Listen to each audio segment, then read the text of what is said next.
Hello, welcome to Smash Hit Sports. I'm your host, Cody. That's Nick. And this is the State of College Sports address. So essentially, we are in the middle of summer. College sports, anything incredibly drastic in terms of changing the college sports landscape, I believe has already happened.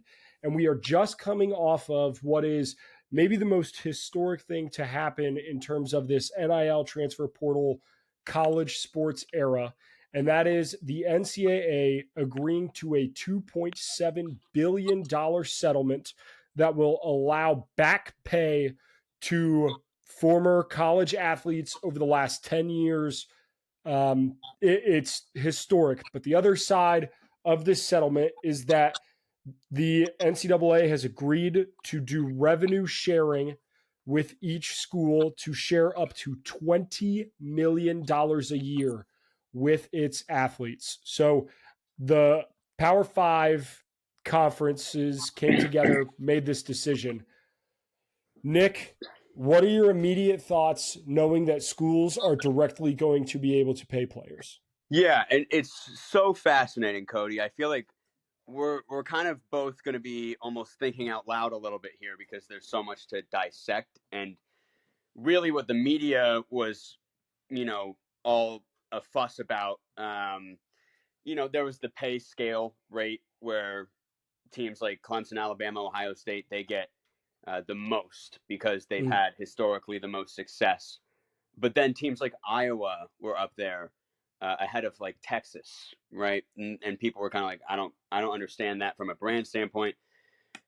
But really, what does it mean if you can pay your players directly? It's interesting. I'd be curious what it does to the transfer market, I suppose, just because or recruiting. Is it going to make players less like value NIL less? Like getting a brand deal isn't as important as just like, oh, if I am at this school, they're able to offer me more because they've been more successful. Is it going to tear off these systems and make a bigger divide? I don't know.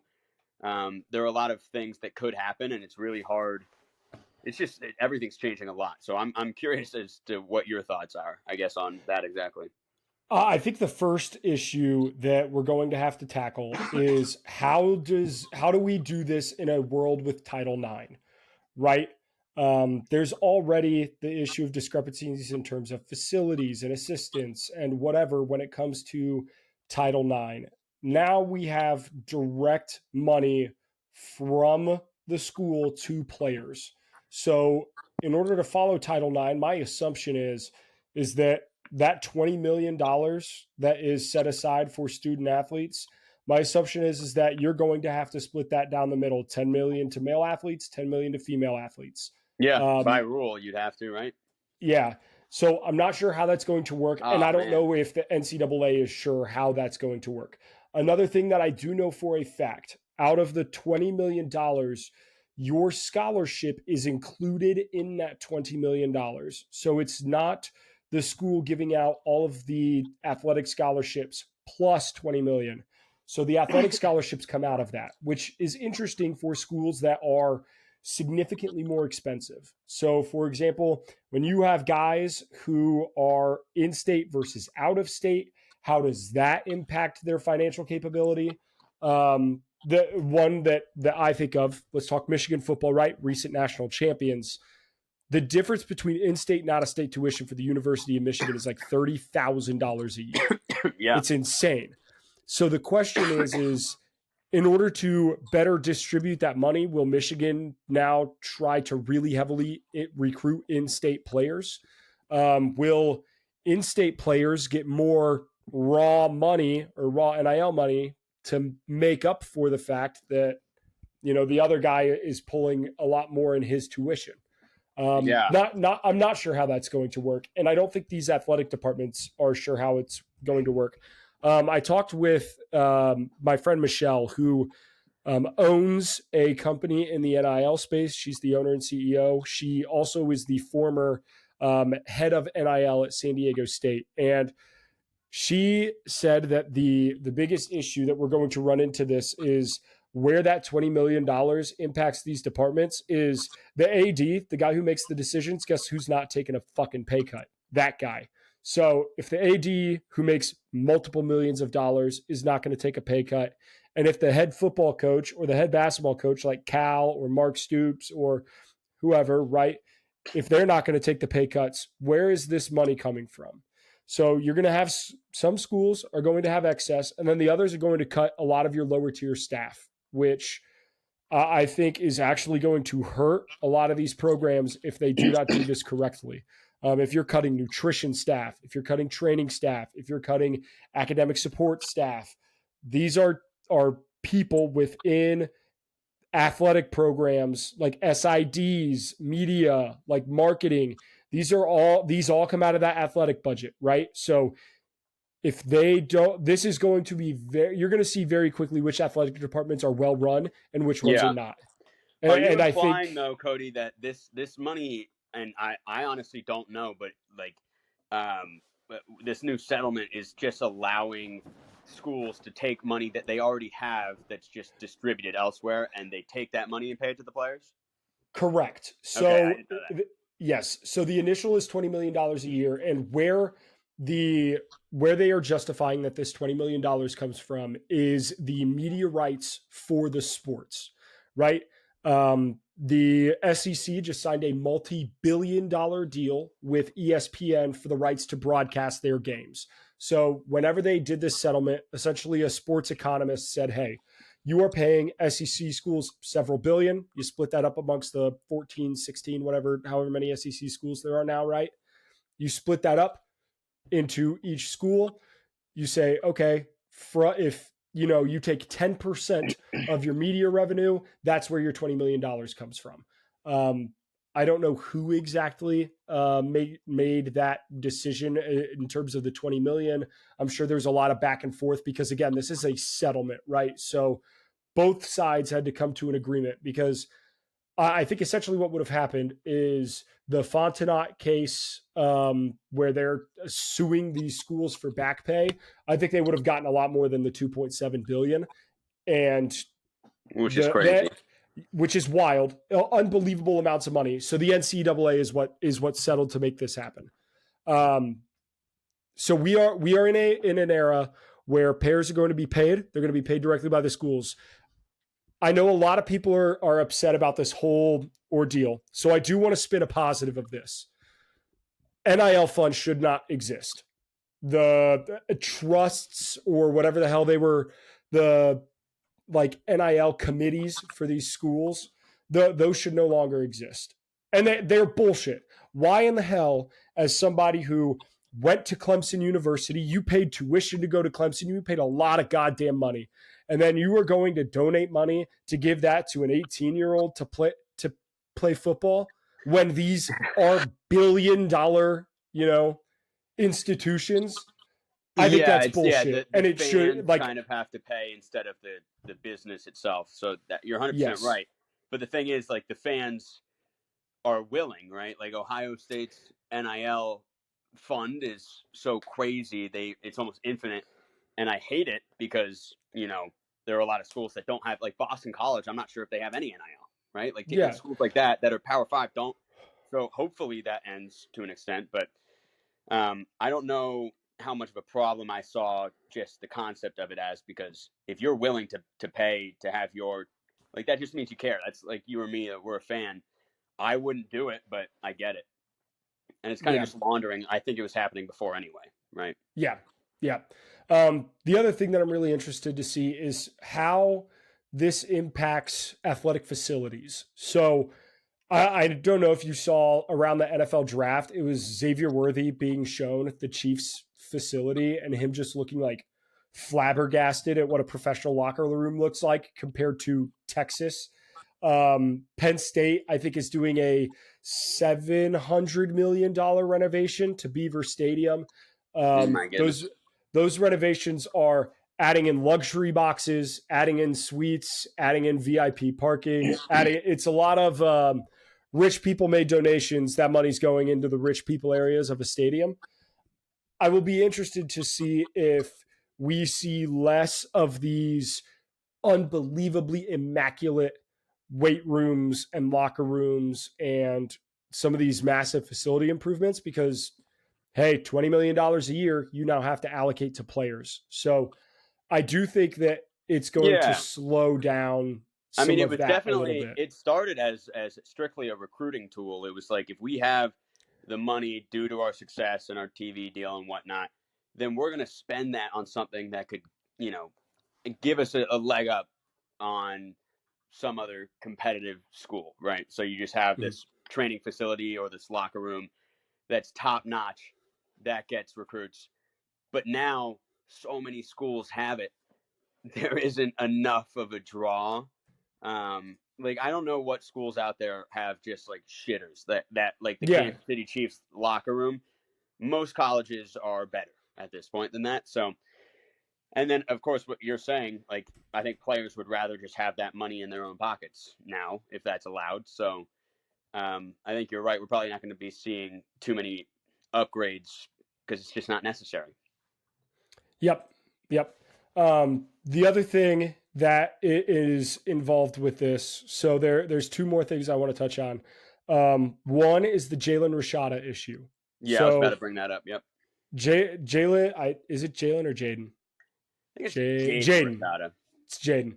So Jaden Rashada, who is currently a quarterback on the University of Georgia roster, is suing Billy Napier, who is the head coach of Florida. He is suing the head of NIL at the University of Florida, which that is a position that I would not want at any university right now, just with how crazy shit is. And then I think maybe the athletic director.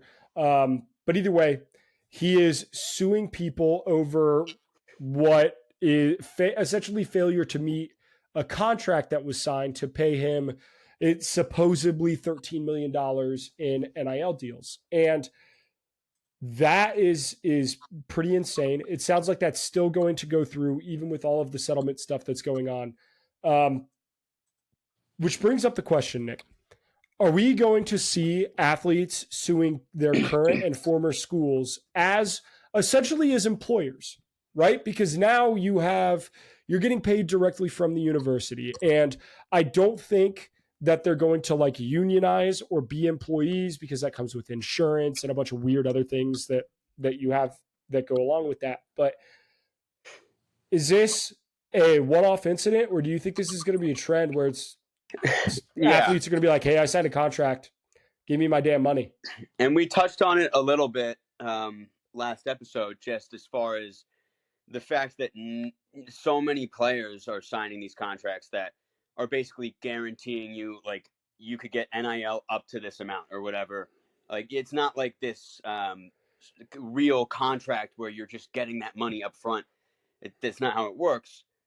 So for me, if there's thousands and thousands of athletes that have done exactly what Rashada has done, why is Rashada the only one that has had Mm-hmm. this massive miscommunication that is worth this, strenuous lawsuit?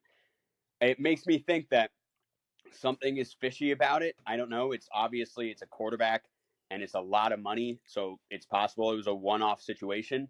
But I don't know. I feel like right now I have to lean towards the side of Jaden Rashada might just be trying to milk, the money that he thought he, like, I don't know. I don't know, but I feel like we would hear at least something from another player somewhere that's like, Yeah. yeah, I haven't gotten as much as I was promised. What the hell? We haven't heard anything. This is such high level drama, high stakes drama.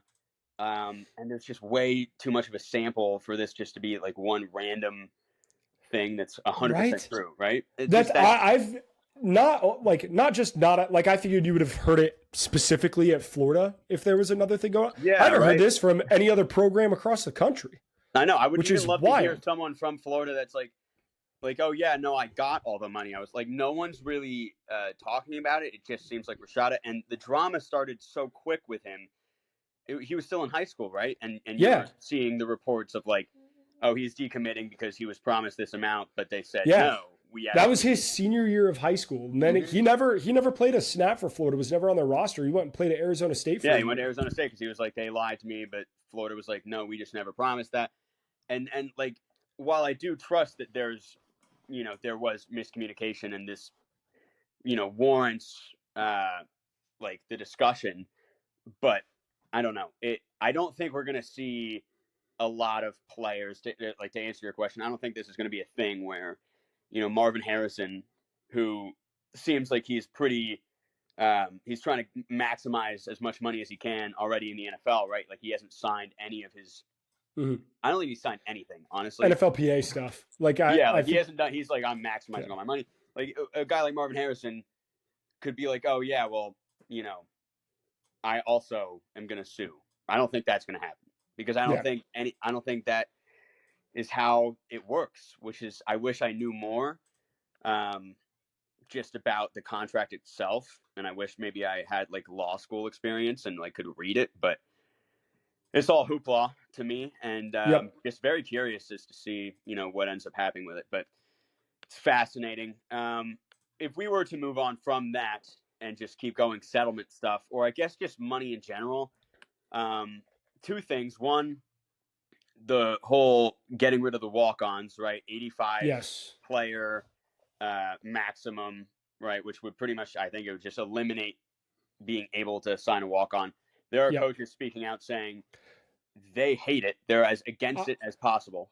I have not seen a single coach that has come out as for it. Every SEC coach, and when I mean every single SEC coach has made a statement that they do not want to get rid of the walk-on program, which I think is absolutely the right thing to do. Are you kidding me? Walk-ons that's some of the best part of college athletics. So I don't ever see that going away, but JJ that Watt would be was a absurd. walk-on, wasn't he? Yes. There are guys that like you can't. Baker Mayfield was a walk-on at one point. Like you can't. It feels too diminishing and takes away too many freedoms that you would realistically have. It's like, okay, you maybe had an injury in high school and you have potential to be a Hall of Famer in the NFL, but you're not going to get your chance because your high school tape you didn't have enough of it, right? That just is so stupid. You can't go try out for a sport in college if you weren't good enough. Like it's foolish. Because the other thing of that is like there are sports that don't have full scholarship rosters. Like what do you mean you're going to tell the swim team that somebody can't walk on? That's I feel like unbelievable. Most college basketball teams. Yeah. Every college basketball team has walk-on spots. College softball, college baseball. Most you have guys in your pitching rotation who give you meaningful innings that are not on full scholarship. Like that's crazy. I mean, I'm pretty sure Clemson's kicker was a freaking walk-on. Like we didn't even have one. We held open tryouts, or it might have been the punter. I don't know what it was, but it was like, yeah, please, like we need one. Come try out. You're pretty much getting rid of that unless you wanted to offer a scholarship. But it's very confusing. But it's obviously a result of this settlement. And then the other thing I wanted to talk about is some of the coaches that are speaking out against the current state of college football. It's a little segue, but like Nick Saban retires. You have Jay Wright, who retired, young. He retired young. He was kind of at the peak of his game, and he was like, I can't take this anymore. You have Rick Pitino speaking out constantly about how much he hates it, how much like he's just not having any fun because you basically have to rebuild your roster every single year. No players, like all the players have the leverage, and it's just the power. Like you don't have it anymore as a coach. You want to have players that have to spend years in the trenches. They have to build relationships. They have to, you want to guide them through the ups and downs of college life and develop them into high status character people and get their academics right and all that. But now if you're a freshman and you didn't play a lick, but you were a 4-star recruit, you thought you were going to, you ask for this amount of money and the school can't afford it, you're gone, right? Like there's nothing that a coach can do. And I'm seeing a lot of coaches speak out about the distaste of it. And most of the fans out there are upset at the coaches. They think the coaches are greedy, and they're just like, oh, we want all the money to ourselves. There's no way that's a takeaway that makes any sense. So I want to hear, I guess, what you have to say about that. So I think there's two sides to this in that no coach wants their job to be harder, right? Like the coaches don't actively try. They're not trying to play this game on expert mode. You know what I mean? So I understand why they don't want to deal with NIL and the transfer portal and all of that stuff. It actively makes their job harder. And I'm going to be honest, if you were to be like, hey, Cody, your job's going to get harder tomorrow at my engineering job, guess what? I would bitch about it too, right? Like it is what it is. I would bitch about my job if it got harder. Here's the problem. You might feel bad for me because I don't make $10 million a fucking year. Nobody feels bad for these coaches because they make that much money, right? Right. And in all honesty, while I do think that, like, yeah, Kirby Smart's job probably got a little bit harder. You know whose job really got harder? The running backs coach and the DBs coach and the offensive line coach. Okay. Like Fair. Their job got a lot fucking harder. Trying to recruit guys, trying to establish relationships and trying to build on these things. Trying to and I played college football, and I don't use this as like some sort of flex, but I was unbelievably closer with my position coach on the defensive line than I was with the head coach. And that's not a shot at my head coach. Love the guy. Would take a bullet for that man.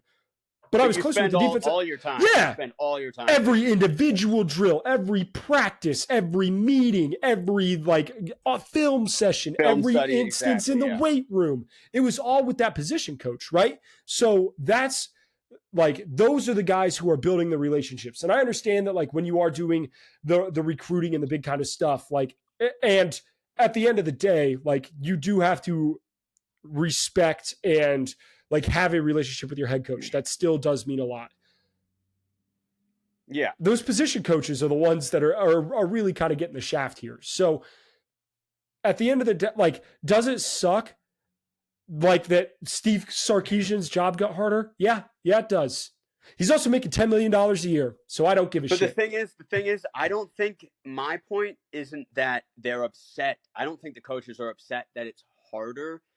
I think it's more of the principle of what college sports are as a whole, and the principle of authority as a whole is earned. And if you're a coach, you understand it's almost like you're a mentor and you're a leader and you're molding individuals that are young. These are adults, but they're so young. When I was 18 years old, I honestly, if I picked, let's say I was really good at football and I pick Alabama, right?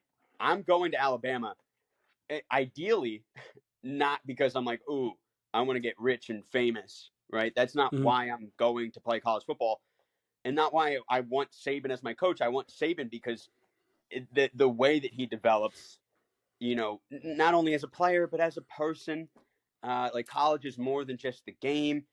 And I think these coaches are just upset at the instant gratification that players are seeking of they're impatient, I guess, is the way I'd put it. And I think coaches are I don't think it's oh, it's so much harder now. I think it's just the state of the sport itself has taken a turn where now it's what they want for their kids, the relationships that they want to build, they can't build them anymore because in college basketball, for instance, you're in and then you're out and you're at another school and some guys are transferring 4 times.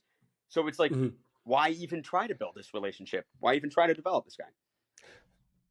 That is a fair point. That's a huge gripe and a huge misunderstanding. If I am lucky enough that I ever have a kid that gets to be recruited to play college athletics, I hope to God that he makes decisions with money at the back of his mind, not at the front. Yeah.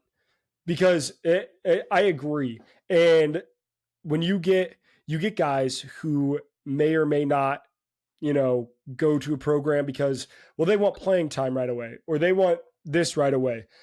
sometimes what you want and what you need are not the same thing, right? What you want is to play right away and to be famous and to make a lot of money.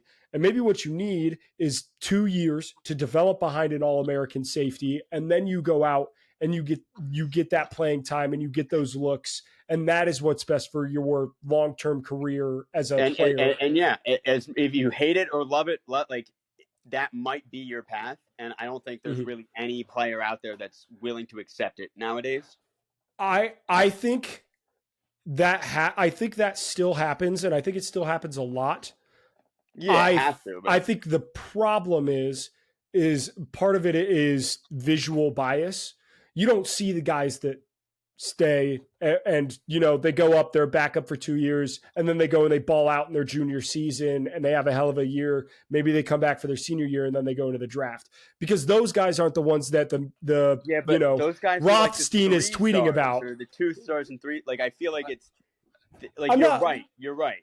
you know what I But there mean? is a difference that you see, like a five. Like there aren't that many 5-star backups that didn't play that are staying if they know that they're still not going to play, because they know that they can. And again, it's smart to an extent, because coming out of high school, you still have this aura about you that there's some program Mhm. out there that could use you and you could start.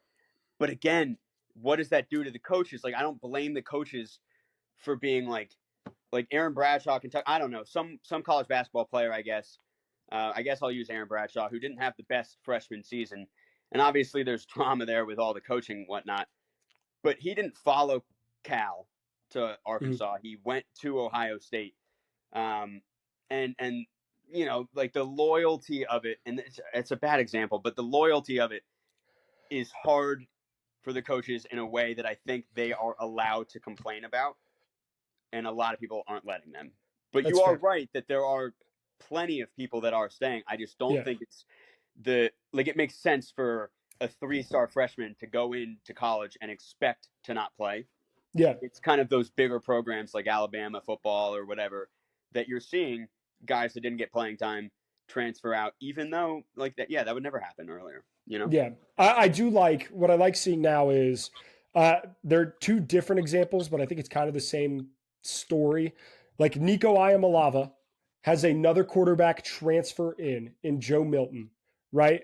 So Joe Milton, which he transferred in before Iamalava, played a snap, but he knows that he's going to have to sit a year behind Joe Milton before he's ever going to see that football field. If he doesn't go to Tennessee, he could have played right away, but he Yeah. didn't. And I respect that. And now he's going to get a shot in a Josh Heupel offense that I think is going to be outstanding for him in his sophomore year. On the flip side of that coin, you have a guy like Moore, Dante Moore. I think his first At name's Dante. UCLA. At UCLA, right? He doesn't have plays a little bit as a true freshman, doesn't have an outstanding year. His coach leaves to be the offensive coordinator at Ohio State. And instead of transferring to a place where might not be the best for his development or somewhere where he can play right away, after Dylan Gabriel had already committed to the University of Oregon, he goes and he says, "Hey, I want to be a part of Dan Lanning. I want to be a part of what they're doing up there in Eugene. I'm going to transfer in, and I am perfectly comfortable sitting a year behind Dylan Gabriel, who has been in college football forever, learning a thing or two, winning a lot of damn games, and then I can take over in that role as a starting quarterback." I think, Right, which is fair, but I do think that he got a lot of money well, yeah, for it. but that's just a part of the equation now, It which is, it sucks because there are a lot of but guys who would see that money yeah, and say, well, fuck it, I'm going to go, be the guy at Washington right. State or Like the Oregon backup or quarterback whatever, is right? you could argue the backup quarterback is the best job in football, right?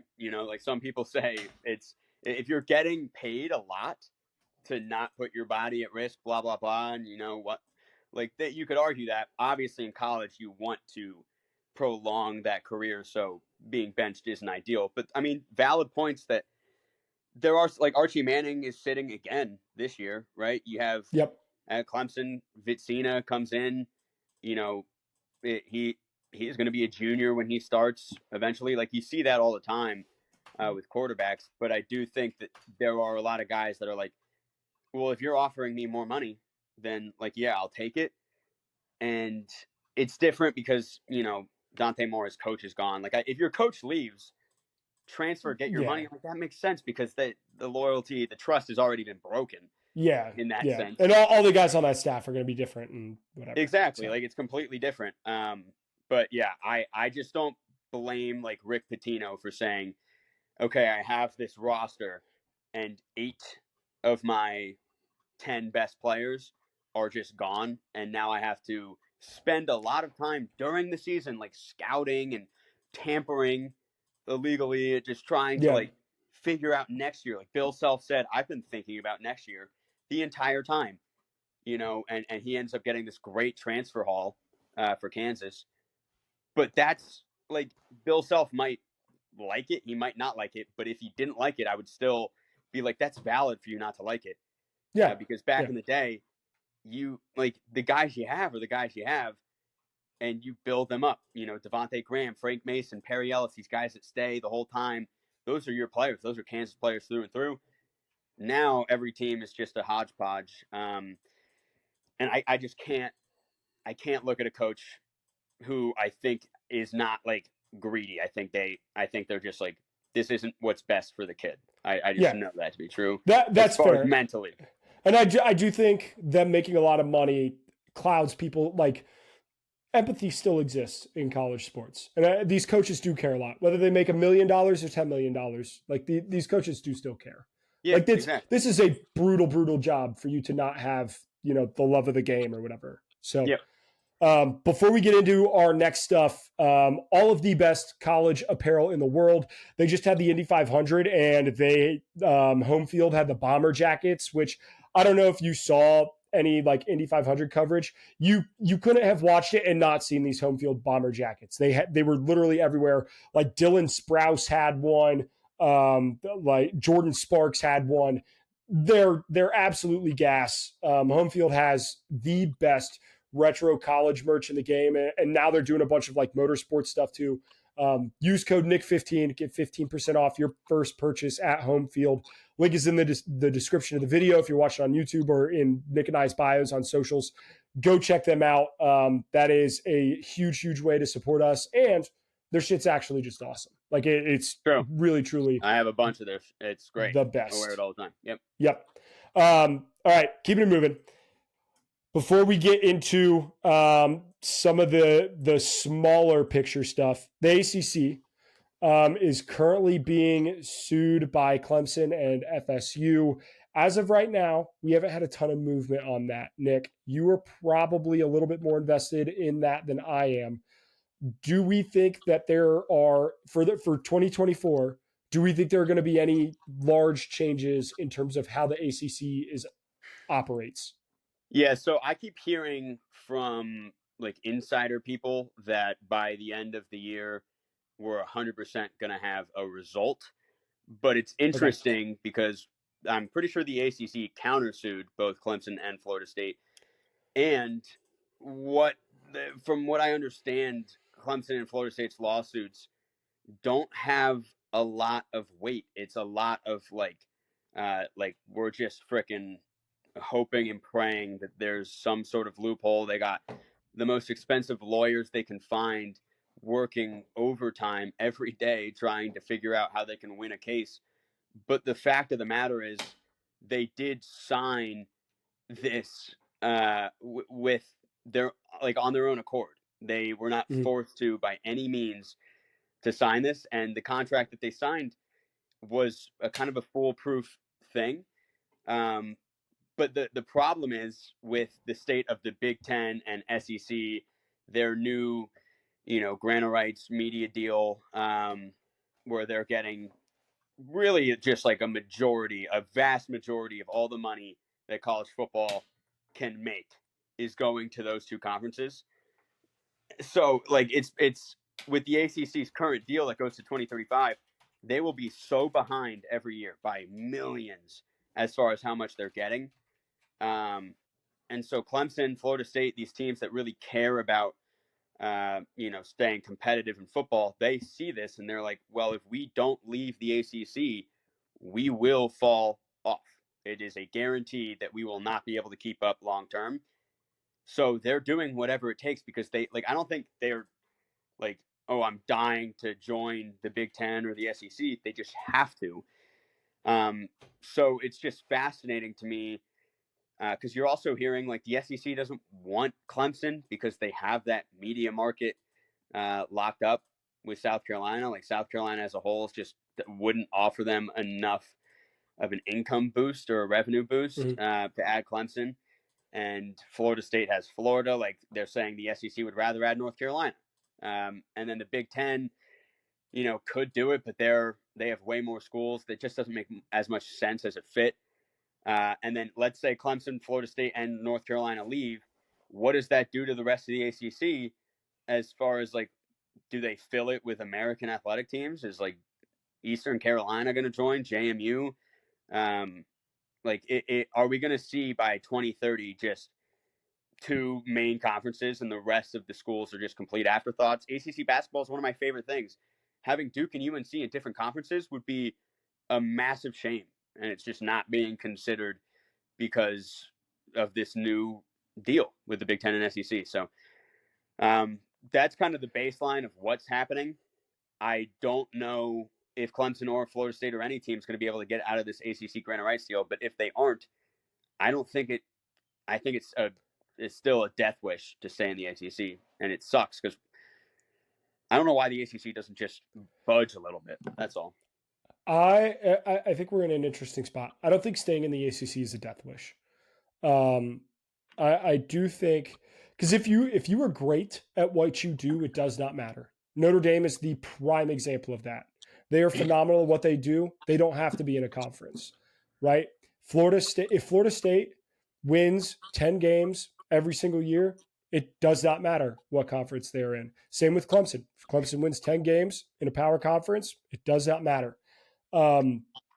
Where they feel like they're getting screwed is the money side of things. And while I would like to say, well, at the end of the day, that shouldn't matter. It's the reason that the Pac-12 doesn't exist anymore. So I'm not sure what this is. At the end of the day, it's bad business. The ACC signed a deal that went into 2036. That's insanity. It's just stupid of the schools, right? And they just regret it now. But yeah, hindsight's obviously 2020. That is something that we'll be keeping an eye on, especially as we get closer to the fall. In terms of this football season, I don't expect anything to happen in terms of football or even basketball for 2024. Yeah, and I hope not. I actually would love to see the ACC just stay. And again, that's kind of why I'm like if the ACC can see the future a little bit, have some foresight, and they're like, okay, listen, we had all these schools sign this deal, but by the late 2020s, early 2030s, we're as a conference, we're just going to be really behind as far as what we're able to produce for our schools, and it's going to hurt recruiting. It's going to hurt these. With the new deal, you have $20 million you can give out to players, right? It's going to hurt that a little bit. Mm-hmm. I don't know why the ACC is not like maybe we rework the deal. Because, why wouldn't you want your conference to stay as a completely relevant conference? I don't know. And I do think, I know there are a lot of concerns with how the college football playoff is set up. That because everybody in basketball gets a fair shake, right? Every conference gets an automatic bid, and then, you get what you get after that. And the ACC has been an outstanding basketball conference as long as I've been alive. But I know that people are concerned from the college football side of things. And when it comes to that, I think the college football playoff and how they're going to pay the teams, how they're going to set that up, that is infinitely more flexible than what this ACC deal is, right? We haven't even played a snap of the 12-team college football playoff, and they already are trying to move it to 14 teams, right? Yeah. So that is something where I expect it to be very flexible. So I know that there were talks like, oh, well, the Big Ten and the SEC get like a certain number of teams in, and then they split, they get 40% of the revenue each, and then everybody else gets 20%. I think that is likely significantly more flexible than what is being let on. I think if the Interesting. ACC has success in the college football playoff, which I expect them to, you have Florida State, you have Clemson, but you have some other teams in the ACC that are perennially very good at football. Like NC State is perennially very good at football. Like Well, North Miami's spending a lot of money, Miami right? is Louisville. just as live to win that conference as anybody. Louisville was outstanding last year. So I think that while they are currently being looked at as little brother, I don't think that they are any worse off than any of the Big 12 schools, or the Big 12 as a whole. While I do agree that like the SEC and the Big Ten are probably going to get more money, they're probably going to have more teams in just because they have better and more teams at the Yeah, moment. but I do But I do think that it's not necessarily like a right now thing. I think it's like people are concerned about the potential domino effect. So again, yes, it's yeah, flexible. that's fair.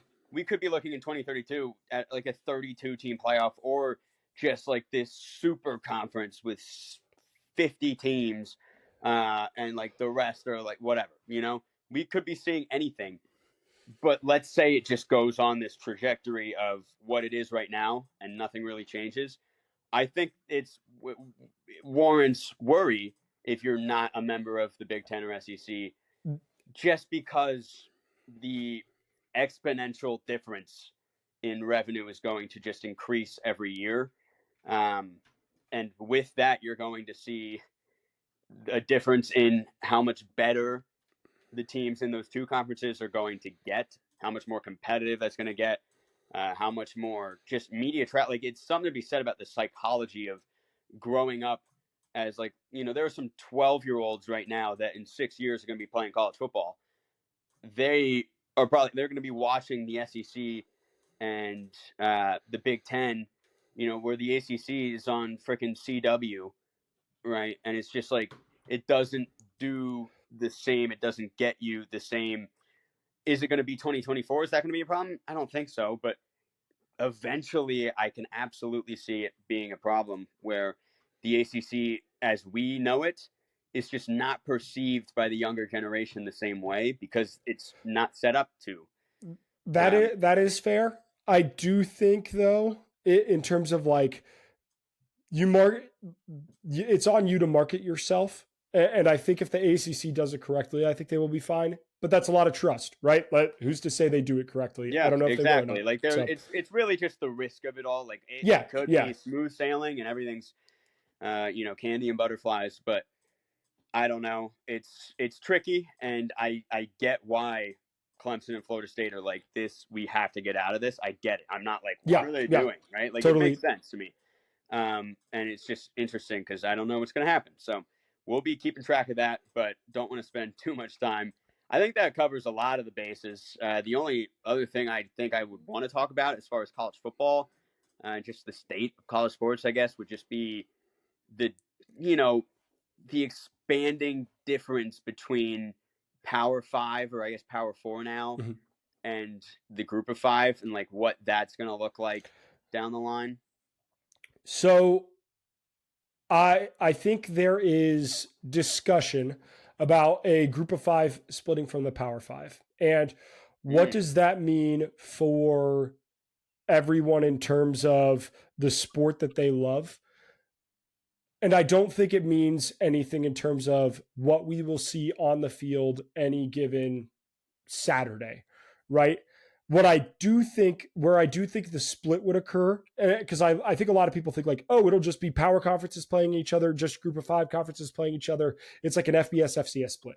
I don't see that at all. What I do see potentially is a split in terms of your playoff system only, right? Mm. I think the Bulls would still say the same. The Bull system is independent of the it's in the FBS, but it's independent of like power conferences or whatever, right? The Bulls kind of do their own thing. I think that would still manage to be the case.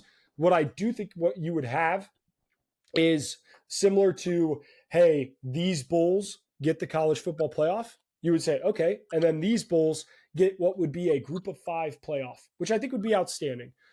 At the end of the day, outside of your very infrequent exceptions, because Cincinnati absolutely belonged in the college football playoff in 2020. They absolutely belonged. They held their own against Alabama. I think you could argue that UCF argued or should have been in the college football playoff picture when they went undefeated in their regular season. I think those are much more the exceptions to the rule. However, even at their best, I don't think they're ever going to be national championship good. So what I would much rather see, if you had the 12-team playoff set up, it's 12 Power 5 teams, your 12 best Power 5 teams, sick. And then you do a 6-team group of 5 playoff, I would so be invested in that.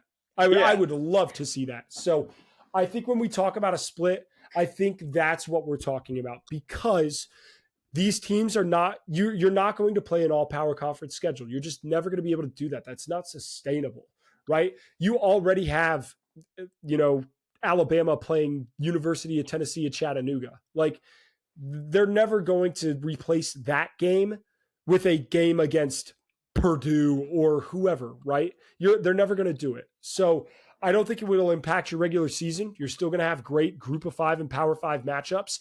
Those games are still going to mean something, because if you could say, hey, I just played last year's group of 5 champion, that's still going to be a strong resume game, even if it's not, because you can't tell me winning a game at Tulane is a easier win than playing like Rutgers or Purdue or Stanford or Cal, right? Like, those are all, I would much rather have Tulane on my schedule in terms of building up the strength of your schedule, right?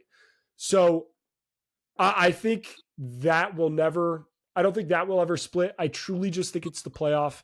And I think it does give group of 5 teams a shot to win an actual title, because I don't think they will ever win one in the current format. They'll never win one in the current format. It's two sides to the coin there, because I do think that I completely agree. If it is viewed the same way, or it like viewed in a high light of like, oh, the group of 5 playoff, I'm pumped to watch it, like, but if it's looked at as like the AAA MLB playoffs that no one freaking, it's not even televised, like, there's a world where group of 5 teams are really upset. Like, if you have an undefeated season, and let's say in the regular season you beat Alabama, right? Like, let's say Tulane and Alabama play, and Tulane pulls off this crazy upset, right? And they go undefeated, but then they don't get a chance.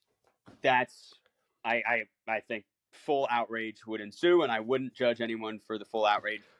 So that alone, while I do think you're probably right, would probably happen. And the thing is, I think a lot of people are forgetting that the divide between the group of 5 and Power 5 really started the second the 4-team playoff started, because that playoff system and getting away from the BCS really just set up like, all right, we're making this official. Like, you have to be kind of a Power 5 team to win. And it's not like there were a group of 5 teams before, but you could have been in the Fiesta Bowl like Boise State, and that win against Oklahoma means almost just as much, but as winning the BCS. But in 2016, if you're in the Fiesta Bowl, you're a group of 5 team, people don't care as much, because the playoff has been set up. And as far as recruiting goes and everything, it's like, okay, I'm a recruit. I want to go to one of these best schools because I want a chance. I think the 12-team playoff actually helps spread out the recruiting. I was a pro 12-team playoff for a while because of how it would help these smaller schools, group of 5, or just like a bad Power 5 school, right? I just thought like the randomness and the booster money you would get from maybe having like, it's like, let's say Virginia Tech goes 11-1 this year. Like that, what that does if they made the 12-team playoff would be astronomical to that team, where you would never have had that before. But so I think you had the Boise States in the 2000s and early 2010s that kind of fell off a little bit, because players were more likely to either transfer out once they were good, or just, maybe leverage their offers and try to go to a Power 5 school. So I love that you brought up 2009 Boise State, because I think that is a textbook example of playing in meaningful football games, right? that Boise State team was outstanding, right? Kellen Moore, they were unbelievable. They have wins against Oregon. They had a win against number 3 TCU. That like in that 2019 was unbelievable, right? 14-0. So I would argue that winning those games then meant a lot, and you won that bowl game, and that means a lot because the bowl games meant something. And Fair. then now that we're in the college football playoff era, the bowl games don't mean as much. I think if you had a group of 5 playoff, I think that would make those bowl games mean a little more. Yeah, but Right. I And don't see a big difference. Like, let's say there was a 12-team playoff that year, and like just pretend that the bowl games didn't mean anything that year Mhm. either, and Boise State made the 12-team playoff as like, an 8 seed. I don't see a difference between whoever was the 9th best team in the country as far as their likelihood to win the national championship. I don't think it differs because like, Boise State has no chance, but Tennessee does have a chance and they're ranked 9th or something like that because they would play each other. What if Boise State wins that game, right? Boise State, obviously, eventually they run into the juggernaut team at the end and they lose, but it's still the idea of giving the teams an even chance. So That's I fair. wouldn't, and I genuinely think that the 12-team playoff is going to help them.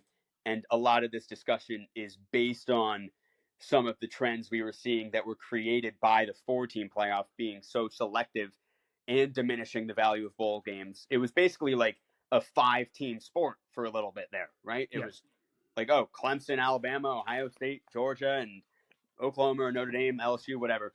That's it, though. There's no one Yeah. else that mattered. Now you're going to have the randomness where that team that was awful somehow makes the 12-team playoff, and maybe they win a game, and that just turns their franchise around. Like SMU, whoa, they made a 12-team playoff. That's insane. That type of stuff. I just ACC hate to member take SMU. away, yeah, but I would just hate to take away that opportunity because I that was one of the biggest reasons I was pro 12-team playoff That's in fair. the first place. So I would just hate for them to take that away. That's fair. Last topic before we end the show. College basketball players are returning at what I would call a pretty unprecedented level. I think today was, and we are recording this on May 29th, so you're going to hear this a little bit later. But John Rothstein is, his Twitter going absolutely ham today. Yeah, I thought he's supposed to be asleep. I thought it's crazy. Yeah, wild, right? Yeah. But he's going ham today in terms of there are a lot of guys who are returning to college football, and while I will say, or college basketball, my bad. There are a lot of downsides of what the NIL and transfer portal and all of this stuff has brought to college sports. I will say that NIL is great for college basketball for this specific reason. And it allows guys to stay a little bit longer because there are guys who would maybe or maybe not had a shot at the NBA, but they have to go because they have to have a chance to make money. Now you don't have that. And you have guys like RJ Davis, Mark Sears, Caleb Love, Janai Broom, Hunter Dickinson. These guys were some of the best players in the sport last year. A lot of them All-Americans. And they are now coming back to college basketball because of NIL.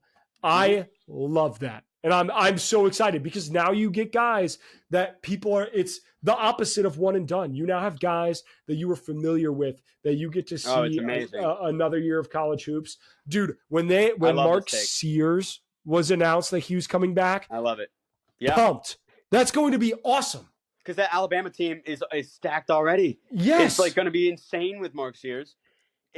I'm 100% with you that the two things. One, I made a video on this because the NBA draft, this is like a weaker draft. So a lot of people were saying, well, we're going to lose like anyone who has a shot is probably just going to go to the NBA draft because who knows? You could get drafted in the second round, but that is not the case. John L. Davis, all these guys coming back. It's awesome. And then two, I think I did a video on this like late 2022 about the marketability of college basketball and how it's changed. Because you got to be honest, like the last year we really had like a marketable product was 2019 with Zion and that Duke Yep. team, and just a bunch of stars, whether they were one and done or not. You would see the commercials. You're Yeah. watching Yeah. something on ESPN, you're like, oh, I am pumped for this. Now you really didn't see anything for this past year. There are people I know that like college basketball that are like, oh, I know Zach Edey, and that's about it. I don't know anyone Mm. on that UConn team. I don't know anyone or anything at all. And Alex to me, Caravan coming back. yeah, Caravan's coming back, another guy. But it was like, okay, is the NBA lacking star power, or are they just not trying to market as much? And I think it's a little bit of both. But when you have these guys that people recognize coming back, it draws more excitement to a regular season game for someone that's not like you or me who is obsessed with college basketball. The Alabama Auburn game, you have Aiden Holloway transferring from Auburn to Alabama as well. Mark Sears is coming back. We know Mark Sears. Frickin' the Cliff Omarui from Rutgers is now in Alabama. Auburn, John I. Broome came back. Bruce Pearl, Nate Oates. Like that, the narrative of that, I would be shocked if that wasn't like this really talked about game going into the season, whereas it was kind of just like another game that a college basketball fan would watch, but no one else would know is on before. So Yeah. I think it's a really good thing as far as just bringing the passion back from the casual fans, I guess. I will say this. I think college basketball is in the best place it's been in the last like 5 to 6 years. Mm-hmm. I think we're in a good spot where we had a little rough patch Since where 2019, I would say, yeah, we had a lot of like we had some some of the biggest names in coaching retire, and Jay Wright and Coach K, and you get a little concerned with where guys are at and where the sport is headed. Is it still going to have the passion? Well, yeah, I'm so yeah. excited, man. You I'm had a so lot of excited for guys this year. going. You had a lot of guys going to the G League too. Yeah, Like G that was a League big Ignite. trend starting like 2018, 2019, where it's like out of high school, I'm just going to go to the G League. I don't care. They're going to give me money, get me ready. I don't think there was a single recruit in the top whatever this year that went to the G League, because why would you? You can get the same amount of money from Houston or Arkansas or whatever, like some school that you wouldn't even think of. It doesn't have to be Duke, Kentucky, North Carolina. Like it can be USC. I don't know, but I love that because now we're getting the best talents in the sport playing at the same time. And then, like you said, some of these guys that could be one and done, they're coming back. They're coming back to play more because they're getting $1 million. It's There's not crazy. a single player in the top 50 that is not committed to a college. Yeah, which is That's it's outstanding. awesome. And It's outstanding. I'll go one step further, Cody. If you look at the NBA right now, there isn't a lot of room without like an expansion in the future for Mhm. players to enter the NBA and truly have an opportunity to be a superstar. Like if you look at the NBA in the past and some of the All-Star teams, like you had that Atlanta Hawks team that had like Damari Carroll and Kyle Korver on the All-Star team. You had Mhm. some weird years where it's like, oh yeah, this guy's having a good year. Like he's an All-Star now. Whereas you look at some of the All-Star snubs now, and every year, like Trae Young not making it, Jimmy Butler, Yep. De'Aaron Fox, some of these guys that I would be shocked if anyone from this draft class ends up having like a De'Aaron Fox level impact on their team.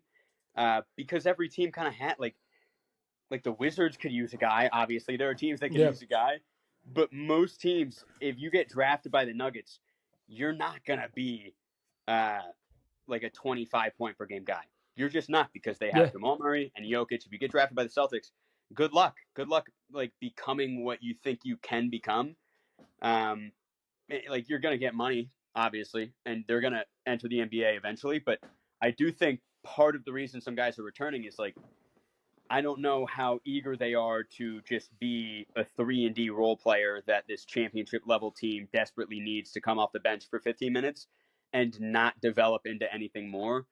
Um, it's hard. and it's going to keep getting hard until expansion happens. But Yep. But it's good to find a silver lining in all of this change in college sports. This is a good one. So it is. I'll take it. It is. I'll take it. All right. We nailed that at exactly an hour. Thank y'all for listening up to this point. If you do, hit that subscribe button. A little notes on the podcast. Couple more weeks, and then we will be starting college football talk, our conference previews, that kind of stuff. Get excited. I'm very, very, very pumped for this year. We're going to have a couple episodes in between, but the college football previews are coming. It is the end of May.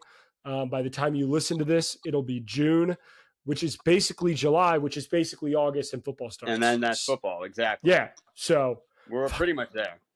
Yeah. So thank you guys so much. If you enjoyed this, be a friend, tell a friend, hit that subscribe button, and we will see you in the next one. Peace. It was a pleasure.